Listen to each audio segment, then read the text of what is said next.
So our next speaker, I'm really delighted that we are finishing today with Natalia Talkowska. My colleagues met her at Cannes Lions, I think last year or maybe 2 years ago, and just were just blown away by the talk that she gave on the Croisette in Cannes. And I'm delighted that she's here to share her story now. I'm not going to do much by introduction, just to say, I think this just says it all. The neuroscience of storytelling, mastering the art of influence. Ladies and gentlemen, please welcome to the stage Natalia Talkowska, who is the founder and CEO of Natalka Design. Hi guys. Okay, now officially me. Again, how's everyone? Yay! Oh my God, okay.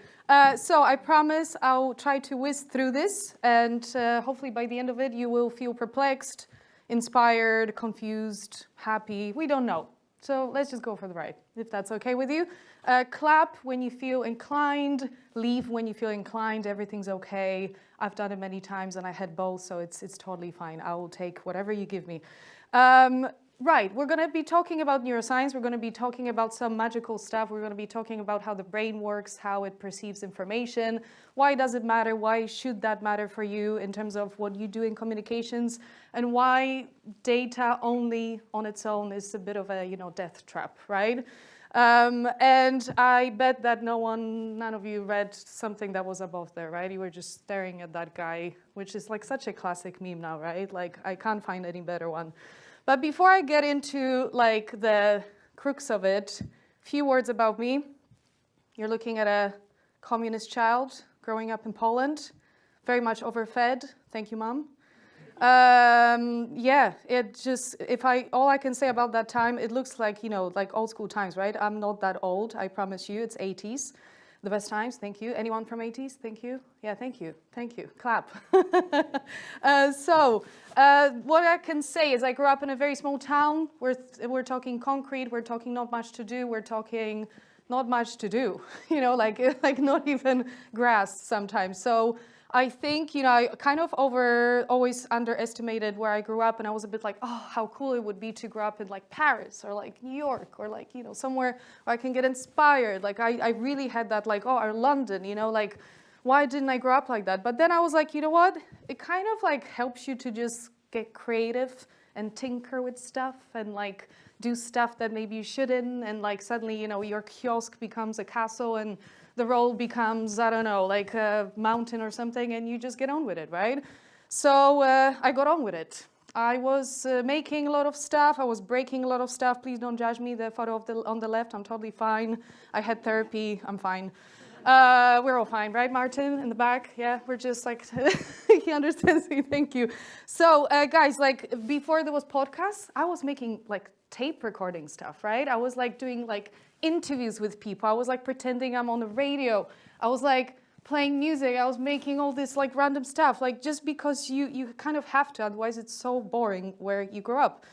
And I don't know if any of you call themselves as very visual. Any hands up? Visual, not visual? Visual, yeah? Okay. More audio? Anyone?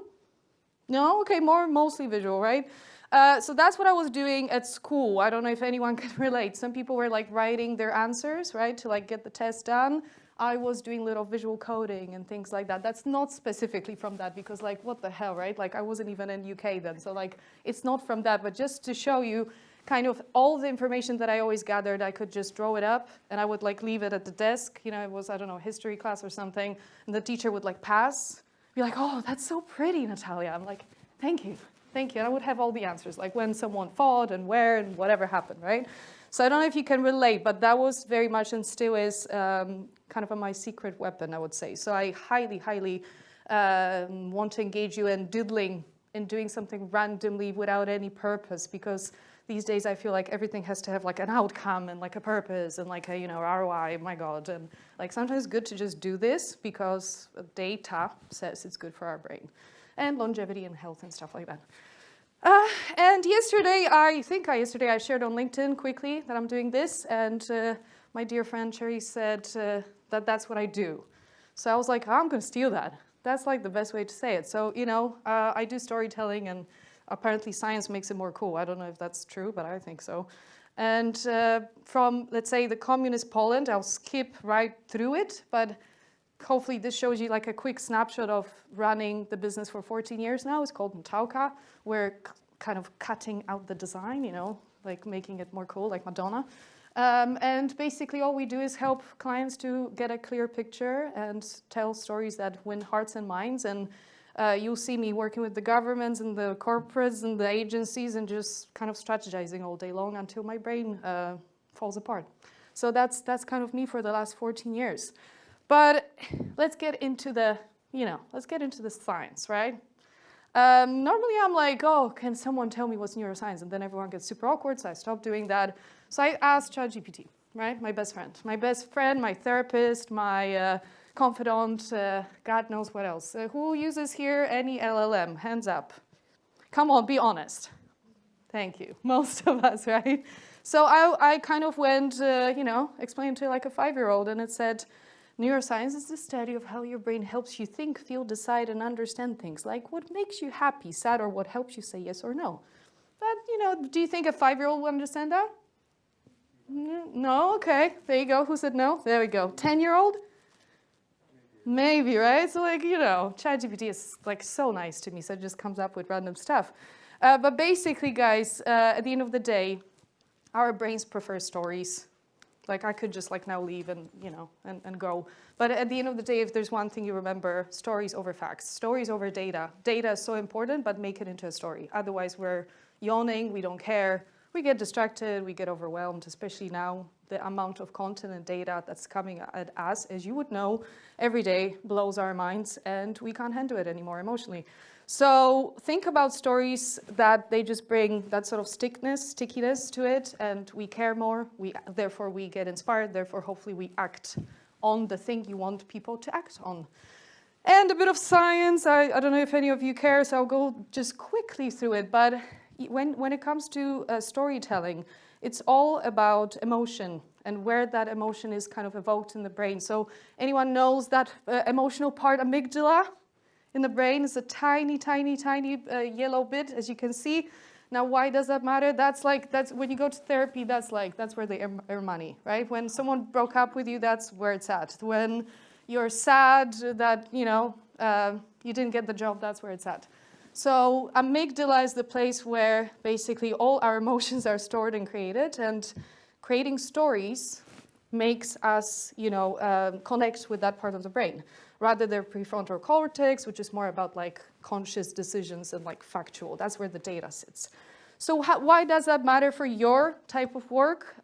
Basically, if you want to persuade or engage any human, you want to spark emotion, right? You want to spark emotion with stories and visuals most of the time. If we get to see something, if we're lucky enough to see information, then visuals over facts, over text anytime, over audio as well. I understand that everyone's different. Of course, like neurodivergence and everything kicks in.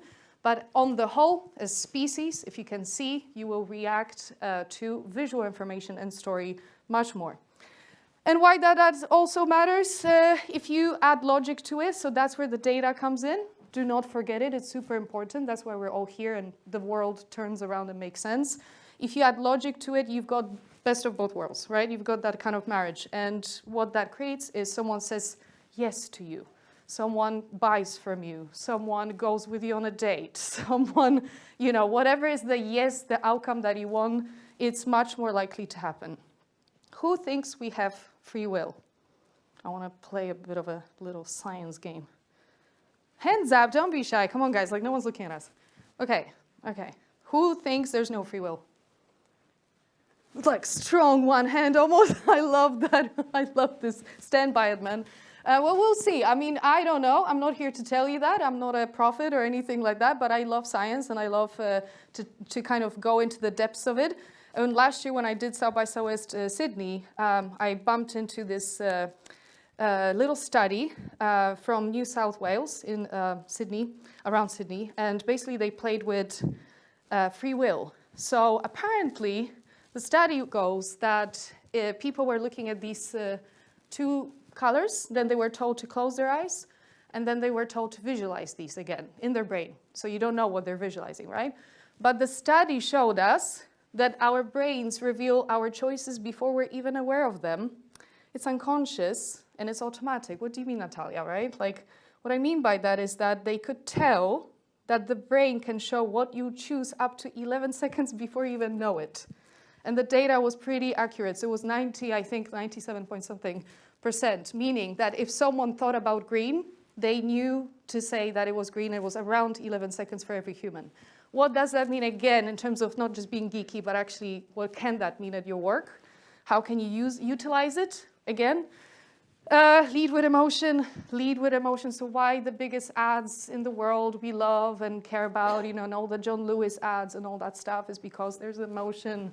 You know, you kind of want to hug someone or cry or whatever. Always use that. Make messages simple and clear.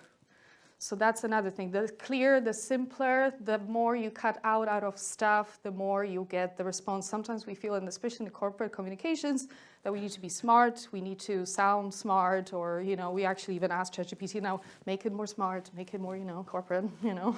And then no one kind of responds, and it's a bit of crickets and stuff like that, because at the end of the day, you just want to relay that message. And I'm not saying, you know, make it like for a 5 or 10-year-old, but make it understandable, especially if all of us are from different parts of the world, different backgrounds, different everything. How many times I had or heard at conferences where someone was like, sorry, can you repeat the question? Or like, sorry, can you like say it other way?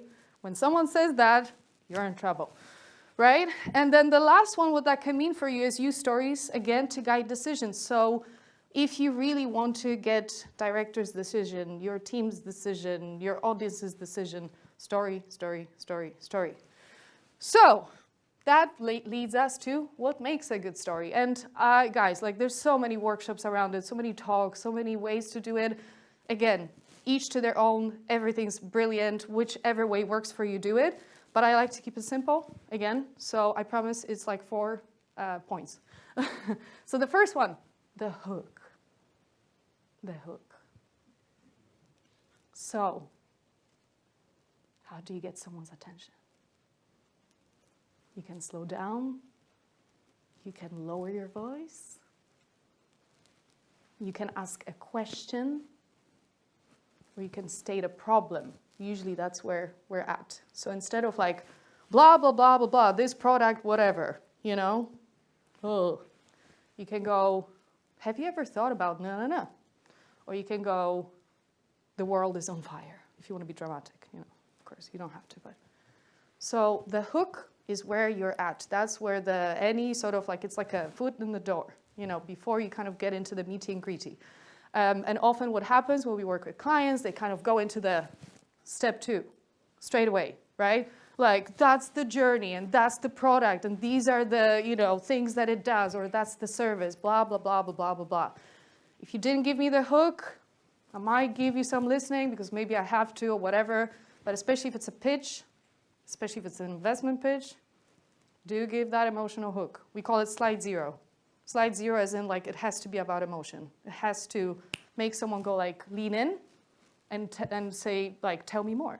So it's the same thing like you go like, so I was born in communist Poland, right? You go like, ooh, right? Rather than like, I studied and I like, just give something for people to be hooked on. You never know what will work. That's not like, you know, we have all the answers will work, but usually if anything to do with hook is emotional. So how can you evoke that? And try with your friends or try with your family and even like ask if you're not sure or ask ChatGPT. Then the next one is so what? So that's another one that clients often forget. They talk about the thing and then they finish. We want to add the so what. Why should I care? And that can be even one sentence, you know, so that blah, blah, blah. So that, give data, give numbers, whatever you want in that bit, but just give the so what. Otherwise, you know, why should I listen to you, not the guy there or the girl there, right?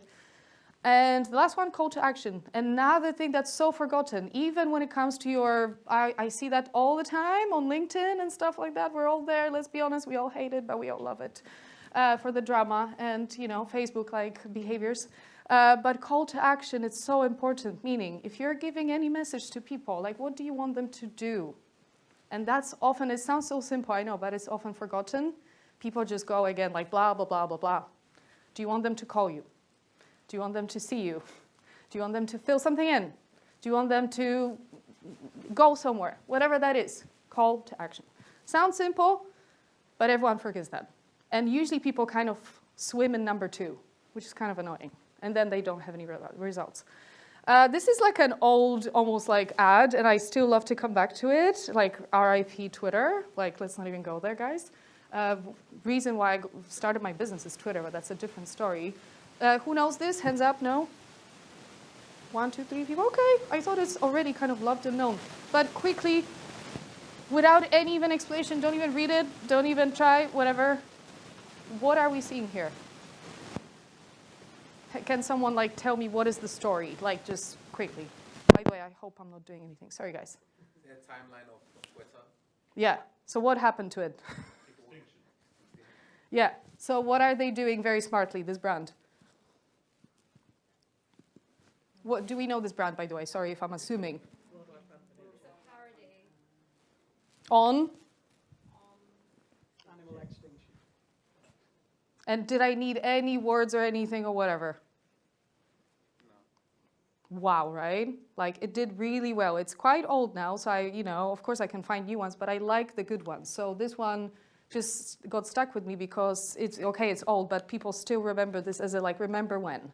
So we have, some data, right? Because we have the years, we have some visuals, no words, powerful brand, amazing connection to the situation with the situation in the world, bam, right? So that one really, really did well, let's say, it was supposed to be just a little thing, a tweet or something still then, but it kind of went around in a viral way. When it comes to storytelling, guys, like this is an example of like a piece that we did for the School of Life. Anyone knows the School of Life? Lovely, lovely brand. If you ever want to do like, personal development and all that stuff, they're great. And simplicity. That was literally the brief. So the video, I think, is now at like 500K or something like that. But basically, the brief was simplicity, and that's, I thrive on that. So even things like scene by scene, white background, not many words, blah, blah, blah. Even if you don't know what the hell this is about, you have a sense, right? There's something about a heartbreak, there's something about feeling wounded, whatever. There's something going on that I might actually understand. But this is just an example, again, of like, minimal, and how that can be very, very powerful. And this one, I always throw it in because I think it's beyond the stories that we create for clients and for, and at work. We all tell stories all the time. And I'll start with Mr. Andrew. There we go. Because guys, how I met him, first thing I noticed, he was telling a story. He doesn't even know. He had blue, amazing glasses on in Cannes. And that was like the first thing I noticed. I was like, you have gorgeous, amazing blue glasses. Like, I don't know your name. I don't know what's going on, but I will remember you for these glasses. Seems like nothing, but he was telling a story. He could choose any other glasses. Today he's got red. If you noticed, very fabulous and fashionable. But that's already a story. That's something that's a visual symbol for me to connect with, right? Even like this random thing, right? Like clickety clatty. I never cared for this stuff, right? Like they all get lost, little pins, whatever, right? But at some point when I go to all these conferences, it became like my little thing. Like people would start giving me them. There's like David Bowie, there's like all sorts of stuff, right? Like I don't even know, like fungi, like whatever. But it became like a little symbol, of like curiosity, of that kind of leaning in. I'm not doing anything, it's just a suit, but I'm doing something, right, visually. Like you might remember me just 1% better than if I didn't have it. And it starts a conversation, which for any of you, if you're a bit like shy or you don't like networking and just gives you a bellyache, anything like that, like even if it's like cool socks, you don't see, but they're cool, from Tate, not sponsored. Anything like that can just help you to not go like, hi, how are you? Tom, what do you do? Instead of that, you might just be like, oh, that's a really cool suit. Like, what happens there? Like, oh, that's a whatever. That's a really cool hat. So that's telling stories as humans. And like one of the best examples I think I can give is my dear friend, Dr. Manrut from UAL. Anyone knows him? Because I find that some people actually know him when I speak in London. He doesn't know, by the way, he's famous.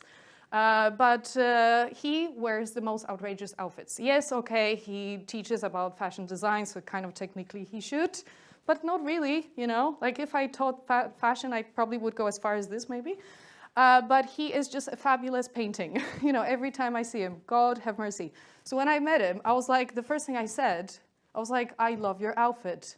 And blah, blah, blah, blah, blah. You know, and now we're friends. Doesn't matter. But he's telling a story. He doesn't almost probably at this point know it. But the amount of people that were just circulating and thinking of him as this storyful, more interesting person, if that's something that you want to achieve, at least with your personal kind of presence or brand or whatever you want to call it, that he's definitely achieving that. That one is a bit of a funny story. That's Mark Fallows, by the way. He has a fabulous podcast. Follow him. He's great. That's us in Austin during South by Southwest. And I will ask maybe before I go into it, look at my T-shirt, right? So who knows what this T-shirt is about? Hand up. Like, I know what this is about. Okay, I like that. There's always someone who like freaking knows it. So guys, if you don't know, you would probably be on the first group. So I was wearing this quite a bit, this T-shirt. I love it. You will know soon why. But there was two responses that I was getting constantly, right? There was either, I see you. And like holding my hands, you know, and stuff like that. Like people sitting in restaurants, like passing me and just going like, or like that, I see you. Like, you know, I've been there, you know, stuff like that. I'm like, and you don't remember? So you're like, oh shit, yeah, no, I'm totally fine, don't worry, right? And then there was a second way of responding, which I'm glad that none of you know, although I'm upset because it's a freaking amazing band, guys. That's just lyrics from Underworld, if you know that band at all. Underworld Forever, yeah, so it's like amazing techno, like, you know, band from like, do you know like Trainspotting movie? Anyone? Yay, so that's them. So that's that. I just got this T-shirt with my brother during the gig. It was like lovely memory. So what was interesting is that every time I bumped into someone else, different story, right?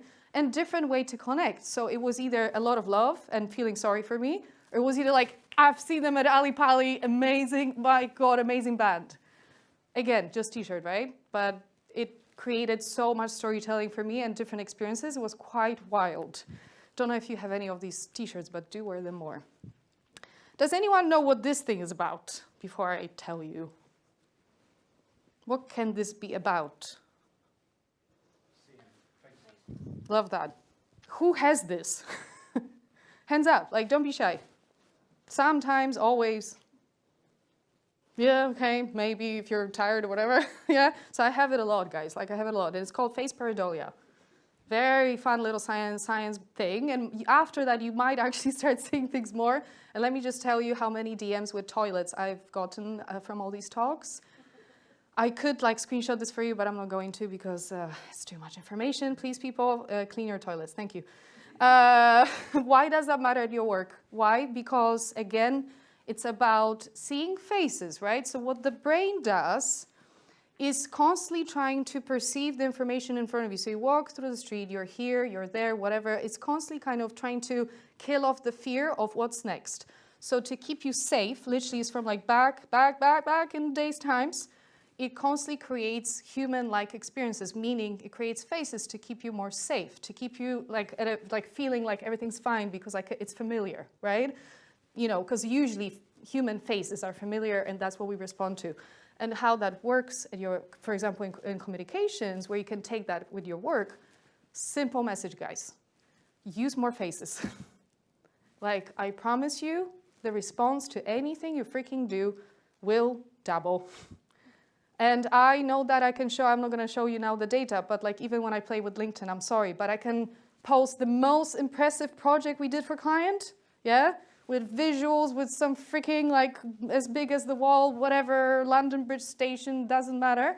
And it's going to, by fact, get less interaction, because that's what algorithm doesn't like, than if I just popped my face, you know, like this. I'm doing a talk. And no one likes to do that because everyone's freaking shy, right? So they know it. But whenever you use any face, same for this. Yes, great ad, right? We probably, most of us know it. You know, Dav kind of went with the whole like, oh, AI beauty, but like real beauty, blah, blah, blah.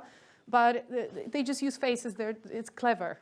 And that's why as well, anything that you do, even with AI, there's so many beautiful faces, right? On Instagram and everything, and TikTok, humans, When you look at that, the response is so much higher. That's why the algorithm feeds off of that.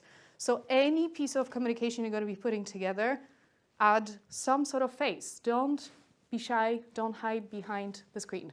Because if you want better results, use, if not yours, someone's face. So, what's the story now in the world? Oh.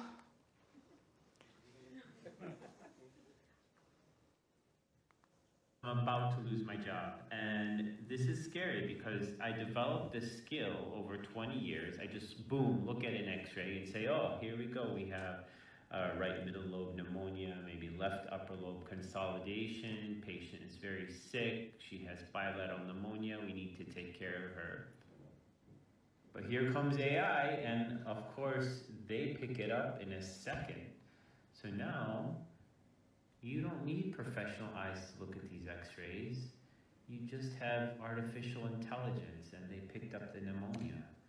So I'm going to be applying to McDonald's soon. I hope they have some openings. Who can relate a bit? You know, like the world feels a bit like that, you know? That's one of my favorites. It's very old though, but like, I'm sorry, I'm keeping the best memes. It wouldn't be a talk, it wouldn't be current if I didn't throw this in, right? Like, it's not about AI, this talk, but it's about looking at what's the story now, because like, you know, we kind of don't pay attention what's coming at us, and the stories come at us every day. And forgive me if I'm wrong, but the types of stories that I'm hearing every day couldn't be more same. Fear-mongering and kind of nothing else going on in the world. Nothing else, just this, constantly this. Which, of course, creates a bit of a, right? I don't know, again, is anyone relating to this? Is it just me? But at least that's the vibe that I'm sensing. But, you know, I don't come here with only doom. I come here with hope. Yes, guys, we have hope. There's always hope. So the hope is, again, I go to all these talks and travel and stuff like that, and I like to observe what people say. And these are some of the things that people say. So I just gather and I collect and I relay. So what are we seeing here that people claim, because it's not my claims, you know, don't shoot the messenger, but what people claim in all this doom, you know, that these things will be important. So I hope you can see. So one of the claims is imagination is the way to go.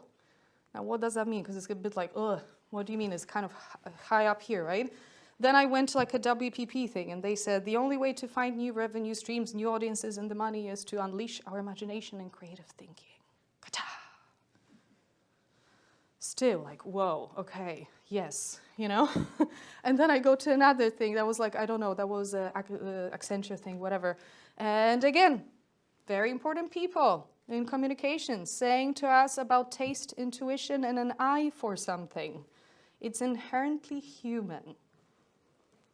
So I kind of want you to think about that message from my friend, right? Like, was there any sort of like connection between the two, whatever they're saying here and whatever's happening in the world, right? This one, I like to screenshot things, like, and just like, you know, I'm always lurking. So whatever you say on LinkedIn, I can see.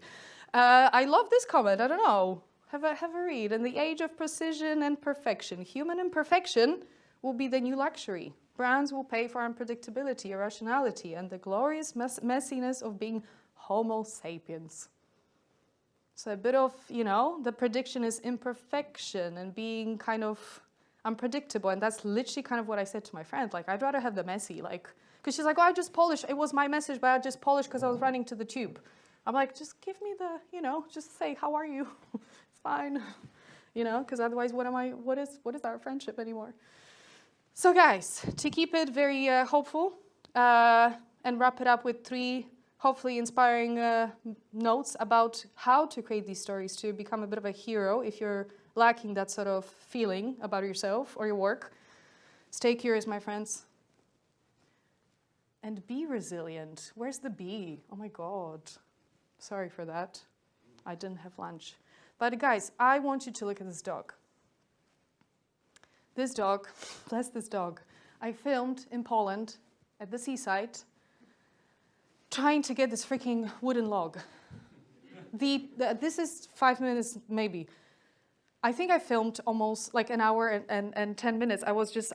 We had like whole audience, right? I mean, the owner should have said like, come back, right? Like, let's not even, like, animal cruelty, right? he was very close to the shore, he was all fine, and he was definitely resilient, right? And curious and all that stuff. Well, you can see, right? It's not that bad. He can come back, right? But this is just a moment. But oh my God, like I need to show you this again. Like the dog, we were standing there and it gave us more like learning about being resilient and trying, you know, hard to grab this wooden log, although like all the math says that he will never, right? We all know, but like the resilience, you know, like whenever you struggle with that, like you're just like, I'm like, I don't know, man, like this is becoming really difficult. Think about the dog. And I'm happy to send it as a DM and add it to your slides. I'm very happy. You don't have to mention my name because, you know, it's not my IP. It's the dog. Again, that's one thing I screenshot from part of the piece of work we did for a bank. And they were kind of like talking about predictions for the future, blah, blah, blah, you know, like in the next year, whatever. And this is what they said about team stuff, like people stuff. Like they wanted to be really like cute, but really what they said is like, if you're not upskilling yourself, like sayonara, you know what I mean? So if I can add to that, that curiosity links to if you lead with curiosity and try to learn different things and just take agency of that in the world that feels like we have no agency, do that. And I'm not saying like open and learn Italian. I'm just saying if you're using all day long ChatGPT, maybe check out Gemini, you know, check out Claude. Maybe download something that everyone talks about, you have no clue. Like I just learned about some new tools just because I had conversations in the network with, you know, friends and stuff like that. Just open your mind to more than, you know, oh, I'm just paying ChatGPT every month and like it answers all my questions, right? What else is out there? Open up and learn and stay curious, my friends. Use your taste and imagination. And I will say that because it is important.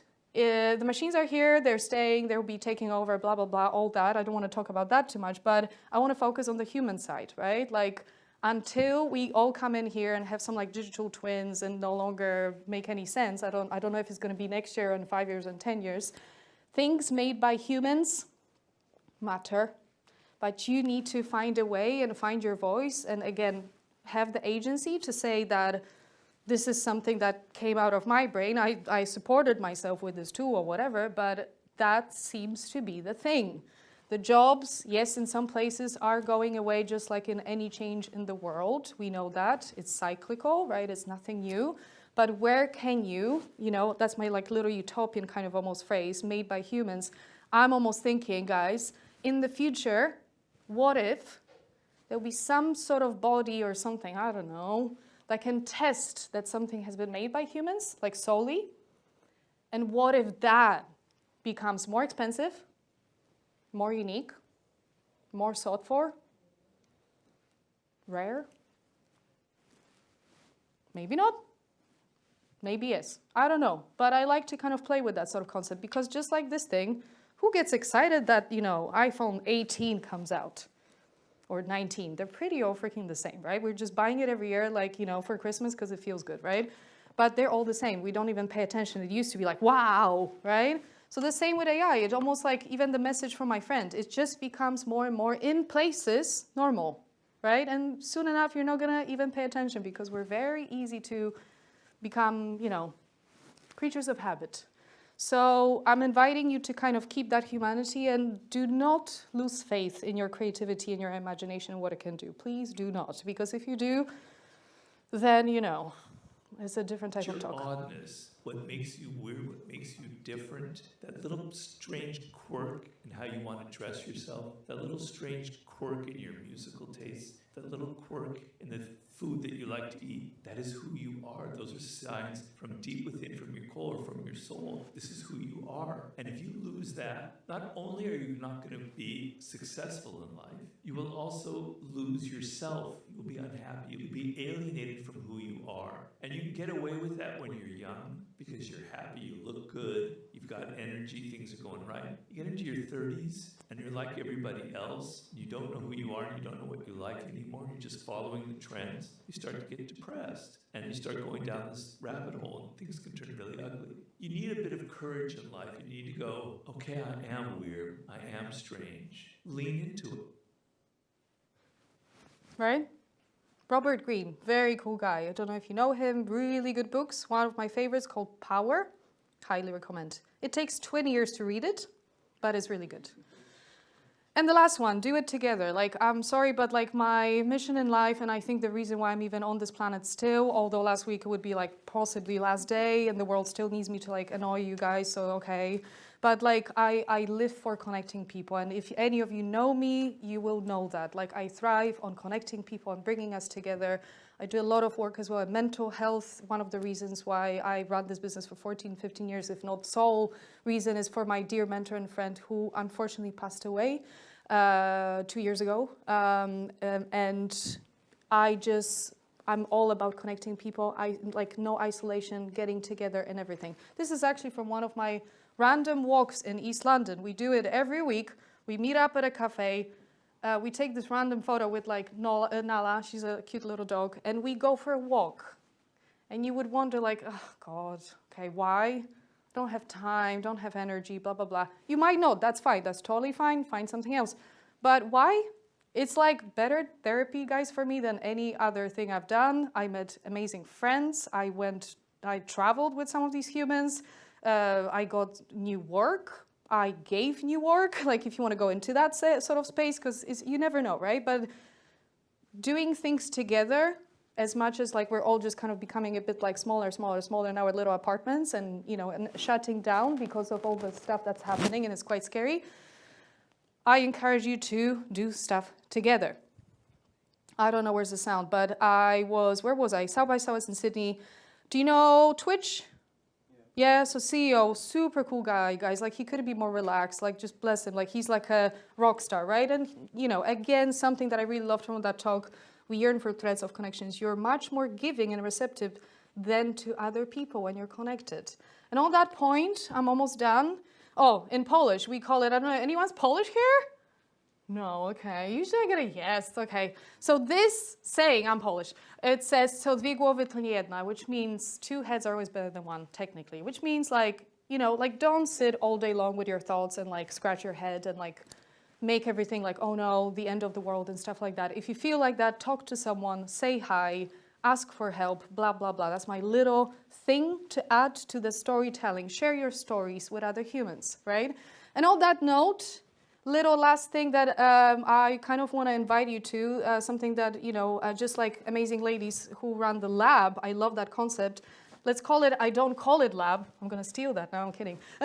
But I also like, I need to do things. I need to make things apart from doing the work, beautiful work for clients. So one of the things that we started last year is called Good Souls, and it's basically community for people who want to hang out and connect and do things together. And sometimes that means a walk, sometimes that means a coffee, sometimes that means a call, whatever. I don't know yet, it's gonna be something. But to make a point, we thrive when, and that's data, that's not me, share stories, so do that more. Feel like we belong, so do that more. Feel like we're a part of something bigger. So even this today feels like cool rather than if you're sitting at home at Zoom with your PJs. Might be more comfy, you saved 5 pounds on the tube and stuff, but this is cool. So like, I encourage you to leave this hotel today with at least one new conversation, human connection, whatever that means to you. And super random invite, if any of you is in London next week, I'm doing an empanadas evening in Dulwich. It doesn't make any sense, I know, but if any of you are in London or you know people who live south of River, we're going to have empanadas in a lovely garden with my friends who run an empanadas shop. And it's nothing more deep than that. So yeah, you know, why not? And by the way, my goal is one day to like make balloons and stuff. So if any of you like work in that sort of space, I need balloons like this, like floating above my head one day. And that's it. Thank you so much. If any questions are there, I'll happily answer.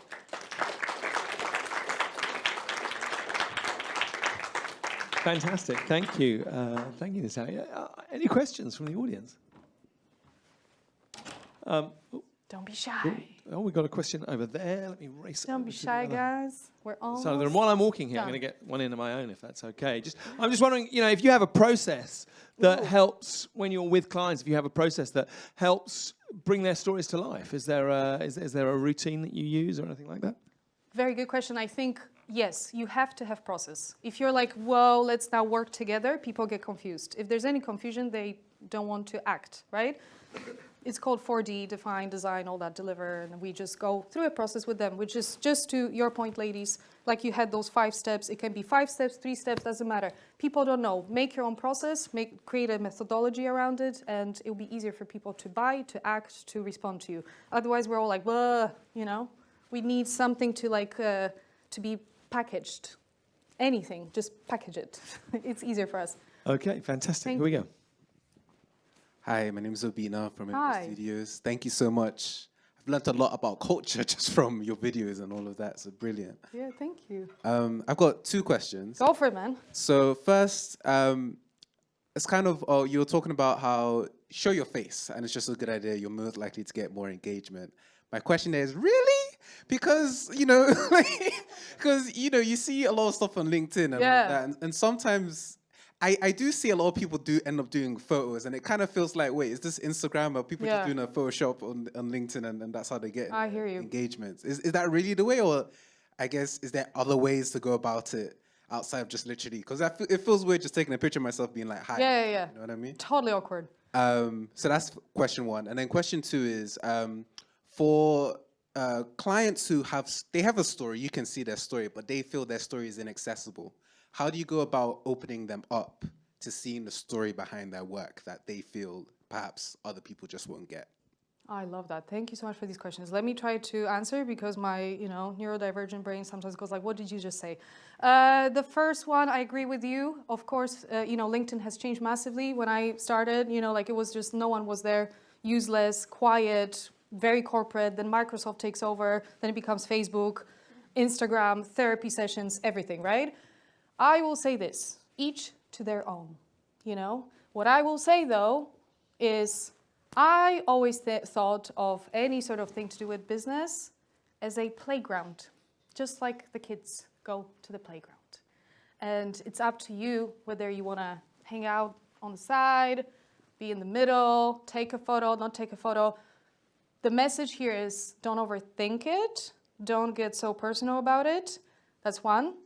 Number 2, when it comes to the whole, people take photos of themselves and I just had a divorce, that sort of vibe, right? Some people are like, oh my God, right? Keep it to yourself. Some people are like, 500 likes, right? Each to their own. That's the thing. At the end of the day, you're sitting there, observing. Who gets annoyed? That person or you, right? You get annoyed. Now, solution, right? If none of that works for you, the whole I just got divorced, or none that's fine. Or even my types of photos would be with people, right? I'm at this conference here with, Simon, with Martin, with whoever, Finley, I know the names, right? Or I'm gonna go oh my God, our illustrations are in, I don't know, the Times or whatever. I will do that. I will not do, I was just heartbroken, because that's up to me. As you can see, I'm not gonna even share about the accident. Someone probably would. So I would say, find the way to story tell for you. And if you don't even want to do the face thing, find someone else's face. Or the world of visuals, the world of data visualization, which means you can bring faces or face-like metaphors or human-like metaphors through other medium. So during COVID, for example, funny story, we had so much more work to visualize things human-like, bring those stories to life, especially with Anywhere Health, GSK, Bayer, whatever. They were like, oh shoot, we need your help visually, illustrative storytelling and human-like, because we can't take any photos right now, can't do any videos, no humans. But still they knew the power of humans. So what is the level of comfort for you? And also, I always say challenge it a bit. Because at the end of the day, it's your perception. You're sitting in the little story that you're just going around the little, because you don't know. Maybe I'm not saying share about your divorce. I hope you're not divorced and everything's fine. But maybe share about something amazing that you've done, you're proud of. And yes, that's the vibes now. That's people want to know. Otherwise, they don't know. Right? And you're sitting there and you're angry. Right? So what is your level of comfort? And slightly challenge that. I would say that's my LinkedIn moment. because, everyone's each to their own. And the second thing you mentioned about how to show the clients, Yeah, for clients who have a story, but they don't feel like it's accessible to others, so they withhold it, but you can see that there's a story to tell. How do you go about opening them up to it? Ask them the number, what was it, 4 or something, or 3? So what? Ask them that question. Start with that. And they will tell you why it matters. And they could get emotional, could get passionate. Their necks might get red, just like mine. When I care, I get red. Ask them, so what? Get that bit first. And they'll start telling you why it matters for different reasons. Could be personal, could be because something happened to their family member, something they've noticed. Just ask me the why and the so what. That's where you get the emotion. Yeah? Thank you. Thank you so much. Okay, any further questions? Well, exactly on the dot of 4:20. Yes. Fantastic. Natalia Talkowska, thank you very much. Thank you so much, guys. And it's amazing how these things kind of come round, wheels within wheels or whatever. If you want to hear Natalia being interviewed by Sam Knowles on Data Malarkey, our previous speaker from earlier on this morning, it's there. It's episode something or another in series something or another. I think series 4, he said, or series 5. It's an old one, not that old. Anyway, that's the end. Well done, everyone. I've really enjoyed today. I hope you've enjoyed it as much as I have. It's been great. My favorite conference that we organized. I will hopefully see you back here. Make sure you tell at least 5 people how great it was. Make sure you get them back here again next year. We'll see you in 2026. Thank you.